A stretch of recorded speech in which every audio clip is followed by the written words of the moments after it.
It was a cold February morning in 1542. London's sky was thick with mist, and the Tower of London loomed over the Thames like a silent executioner. On Tower Green, a scaffold had been erected. The guards, nobles, and witnesses had gathered in tense silence.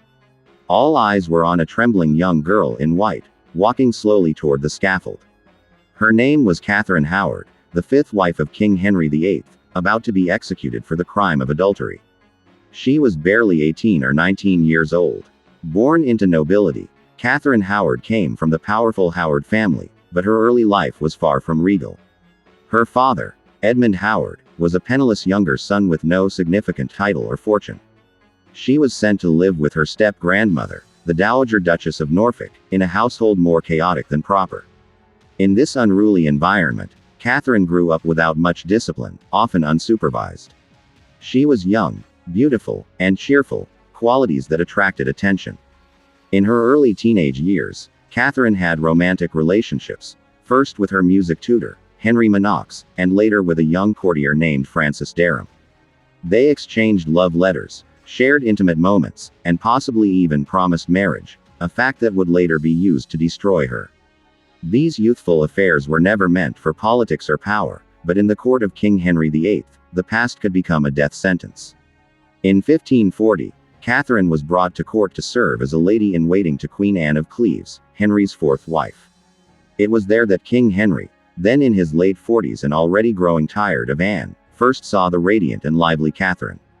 She was everything Anne was not: young, flirtatious, and vibrant. Within months, Henry divorced Anne and married Catherine. The king, smitten with his teenage bride, called her his rose without a thorn. But behind the glittering facade of courtly love lay ignorance, immaturity, and deadly secrets.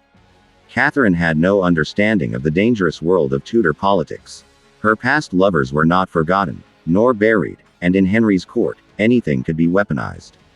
After marrying the king, Catherine seemed to enjoy her position as queen. She was gifted lavish dresses, jewels, and titles. But she was also deeply bored and lonely. King Henry was aging, overweight, and suffering from a festering leg wound that left him irritable and physically incapable.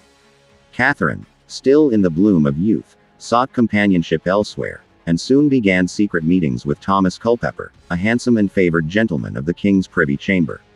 These meetings were arranged and facilitated by Lady Jane Rochford, the widow of George Boleyn and sister-in-law to Anne Boleyn, Henry's second executed wife. Jane knew the risks of court politics better than most, yet she enabled Catherine's trysts, helping her sneak into private chambers at night to meet Culpeper. Their relationship was likely emotional, possibly physical, and certainly reckless. Meanwhile, Francis Dereham, her former lover, re-entered her life. When he learned that Catherine had become queen, he likely expected rewards, perhaps even a position at court. Catherine, fearing exposure, appointed him as her secretary. But soon, Dereham began to boast about his past intimacy with the queen. The whispers began. By late 1541, rumors of Catherine's misconduct reached Archbishop Thomas Cranmer, who cautiously reported the matter to King Henry. The king was devastated. At first, he refused to believe it. He wept, locked himself away in grief, and reportedly cried out that he had been deceived by another wife. For a man obsessed with power and control, this betrayal shook him to his core. An investigation was ordered. Servants were interrogated. Letters were discovered. Letters from Catherine to Culpeper, written in her own hand, expressing longing and affection. Under torture, Dereham confessed to his prior relationship with Catherine, although he insisted it was before her marriage. Culpeper, meanwhile, revealed little but acknowledged secret meetings. Their fates were sealed. In December 1541, the executions began. Francis Dereham was sentenced to be hanged, drawn, and quartered, one of the most gruesome punishments in English history. He was hanged until half-conscious, then disemboweled alive, his organs burned before him, and finally, his body quartered. Culpeper, being a favorite of the king, was granted the mercy of simple beheading. Lady Rochford was arrested, and in the days that followed, she descended into madness. Though the law forbade executing the insane, Parliament passed a bill allowing her execution nonetheless. She was beheaded alongside Catherine. But the Queen's punishment would take longer to orchestrate. The Privy Council declared that Catherine, by concealing her past and engaging in illicit behavior after marriage, had committed high treason. A special act of Parliament was passed to retroactively criminalize her past, just so she could be legally executed. No trial, no defense, just the king's fury and the machinery of power grinding toward her inevitable death. Catherine was imprisoned in the Tower of London, where she reportedly descended into hysteria. She cried endlessly, begged for forgiveness, and repeatedly asked for mercy. But none came. She was told that her death would be swift, and her request for a private execution within the tower, instead of public beheading on Tower Hill, was granted. The night before her death, Catherine requested to practice laying her head on the execution block, perhaps to steel herself for the moment. Eyewitnesses claimed she did so with calm dignity, though inwardly terrified. She also spent her last hours in prayer and reflection, attended by a priest. The reality of her youth, naivety, and helplessness struck those who witnessed her final day.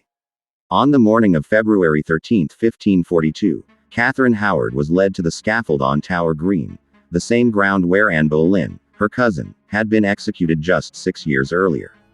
Dressed in black velvet, with a calm expression on her face, she stepped forward and addressed the crowd. She confessed to her sins and asked for God's mercy. Then, quietly, she knelt. A common myth says she declared, "I die a queen, but I would rather have died the wife of Culpeper." But no historical evidence supports this line.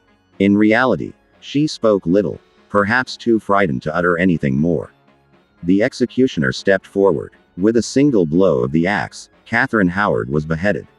She was buried near Anne Boleyn in the chapel of St. Peter ad Vincula within the Tower grounds, her body unmarked, her grave simple. Her name was erased from courtly records. The court moved on. But history did not forget. Catherine Howard's story is more than the tale of a queen who strayed. It is a chilling reminder of the brutal intersection between power, youth, and vulnerability.